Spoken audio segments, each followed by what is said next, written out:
Good afternoon, everybody. Thank you for joining me again on the Israel Brief from wherever in the world you are, from Glasgow to Oregon to South Africa to Zimbabwe and all around.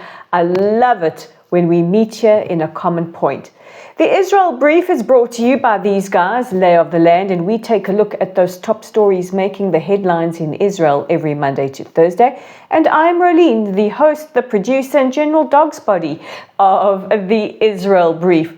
So let's get into it. It is day 431 since Israel's start of the war with Hamas following the attacks on the 7th of October.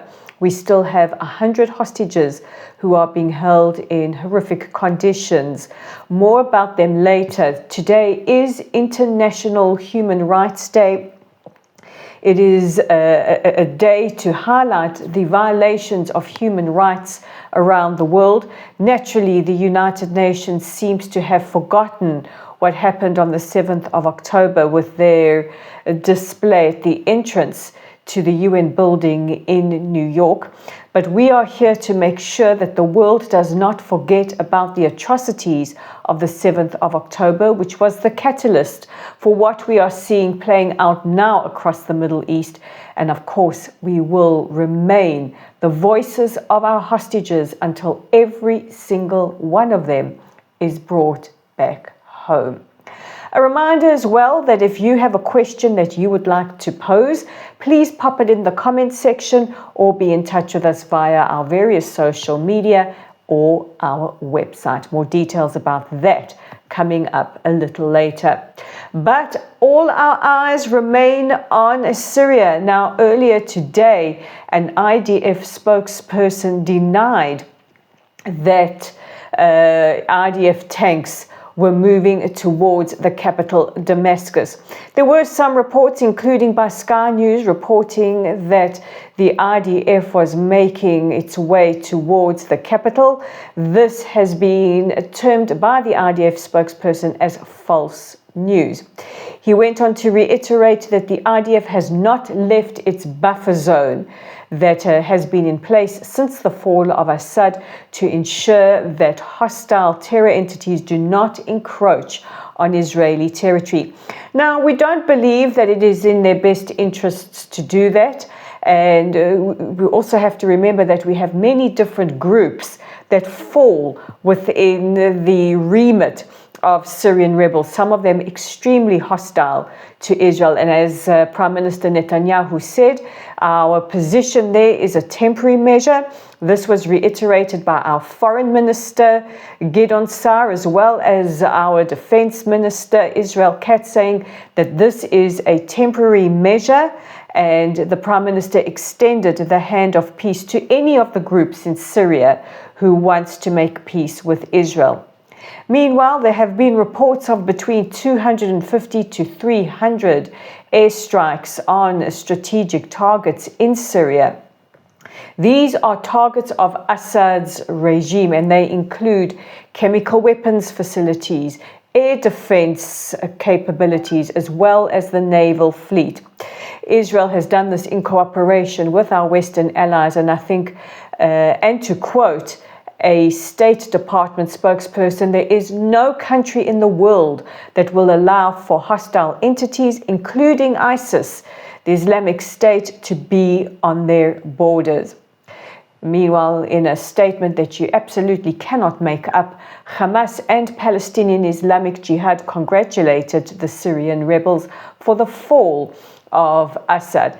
This is very, very interesting, and this tells me that Hamas are well aware of the failing influence of Iran, that Iranian Shiite crescent or ring of fire that they've attempted to circle Israel with is starting to collapse, or for the most part has collapsed.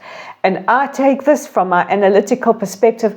I see this as Hamas trying to hedge their bets, trying to find some kind of ally within the Syrian rebel camp. Of course, we will be watching these developments extremely closely. Now, in news that will surprise absolutely nobody who has followed the Israel Brief, the New York Times has released a report of UNRWA staff, that is the United Nations Relief Works Agency staff, who also moonlighted as members of Hamas. Now, according to these documents, which the New York Times obtained from Israel, these include headmasters, principals, teachers, counselors. In fact, one teacher is reported to have regularly been seen in his Hamas uniform carrying his AK-47. The documents showed proof of at least 24 teachers across 24 different schools. And we also can't forget that when the IDF eliminated the head of the teachers union in Lebanon, he also happened to be a member of Hamas. There are at least 108 documented pieces of what's the word I'm looking for? Evidence of UNRWA workers who are members of Hamas, but also who participated in the atrocities of the 7th of October. Last week, the family of Yonatan Samarano, whose body was kidnapped by a UNRWA social worker to Gaza, launched a massive lawsuit against the UN organization. And on the subject of hostages, President Herzog for International Human Rights Day today hosted the former hostages and hostage families for an emergency session on the medical situation of our hostages. So I'm going to read to you from the President's readout that we received from his office, and it says, and this is President Herzog's statement, "We are marking 431 days of the most unimaginable violations of human rights.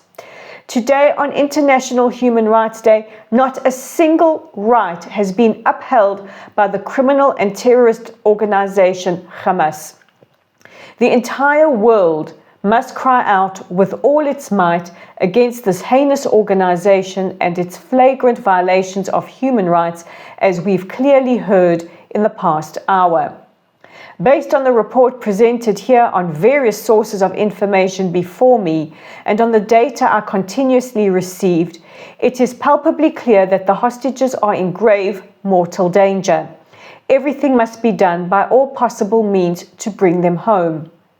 Throughout the year, we have explored every avenue to enhance and provide medical aid to those held in the tunnels of Gaza.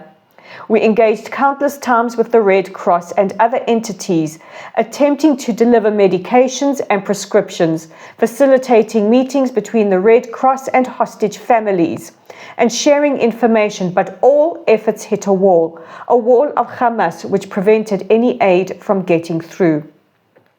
There is now a significant renewed effort underway. I sincerely thank outgoing US President Joe Biden and President-elect Donald Trump. Their actions have brought about meaningful change. These efforts must advance as quickly as possible. Silence is often golden, but the effort itself is critically important. Personally, I engage in discussions with global leaders daily on this very issue. This morning, I spoke with a leader in our region, and I can confirm that there is global convergence on prioritizing a hostage deal. The goal is to secure an agreement for their release. We want to see everyone home as quickly as possible, and I call on all parties, bring them home. That is the overriding imperative emanating from here, because as all the data presented makes clear, the hostages are in grave mortal danger. And we have certainly presented on this show several times in recent weeks the reports that have been made public or have been given to us journalists from the medical teams that are working with former hostages. And let's end off on a positive note. Now, I am an animal lover. I know many of you are. And this one I really, really love. We have a new citizen in the country. Yes, he's rather large and quite horny. His name is Rei, and he is a newborn baby rhino calf. Rei, whose name means friends, was born to his mother, 15-year-old Rihanna, who has had 4 other rhino calves. and he was born in the Ramat Gan Safari Park in recent days, and this makes about over 40 rhino calves who have been born in captivity in Israel. Now, as you can hear from my accent, I'm originally from South Africa, where there are many efforts underway to save our rhinos, to prevent poachers from killing them for their horns. There are some around the world who think that those horns are aphrodisiacs, and I believe that the horns have only one place, and that is on an actual rhinoceros. And many don't know that Israel is leading in rhino conservation, and while we don't have them in the wild here, we certainly do our best to increase the numbers in captivity. They are an endangered species, and we are proud to be part of conservation efforts. So welcome to the world, little Re'i. I think you are the most fabulous new Israeli citizen. And finally, let's get on to our audience question, and it is such a pertinent one. I mean, you guys always bring me brilliant questions because you are a really smart community. It comes from Stephen, who says, why has the ICC, the International Criminal Court, not issued a warrant of arrest for Assad? Well, this is interesting because, as we know, in recent weeks, they issued warrants of arrest for Prime Minister Netanyahu and the former defense chief Yoav Gallant. Now, Israel's not a signatory to the Rome Statute, which is the foundational document of the ICC, and neither is Syria for that matter. But it seems that the ICC chief, Karim Khan, who himself is under investigation for sexual violations, alleged sexual violations, he seemed to think that he can not only equate a democratic elected leader to a terrorist organization, Hamas, and issue a warrant of arrest for Mohammed Deif, a Hamas leader who he will need a Ouija board to fulfill. But the issue of jurisdiction, it seems to only apply to democratically elected leaders and not to heinous war criminals who, if you see the reports coming out of Sayadna prison and coming from Syrians who are now finally free, it will chill you to the absolute bone. All I can answer you, Stephen, is that it is absolute hypocrisy from the sham of a criminal court that is the ICC.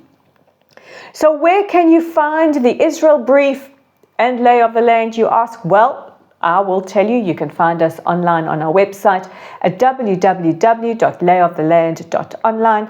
We are on Facebook at Lottel Site. Guys, we are being shadow banned and all those things that keep you from seeing our content. So if you are on Facebook, please go to our Facebook page at Lottel Site and look at our content. It is all up there on a daily basis. We are on X at Lay of the Land 5, on YouTube right here at the Israel Brief. We are on Instagram at Rolene_Marks and on LinkedIn at Rolene Marks. So guys, God bless you. From me, the neighborhood dog, and quite possibly my cat, and of course little Re'i, our brand new addition to the Israeli population. I wish you a wonderful day. Take care of yourselves, take care of each other, and I will see you again tomorrow. Bye for now.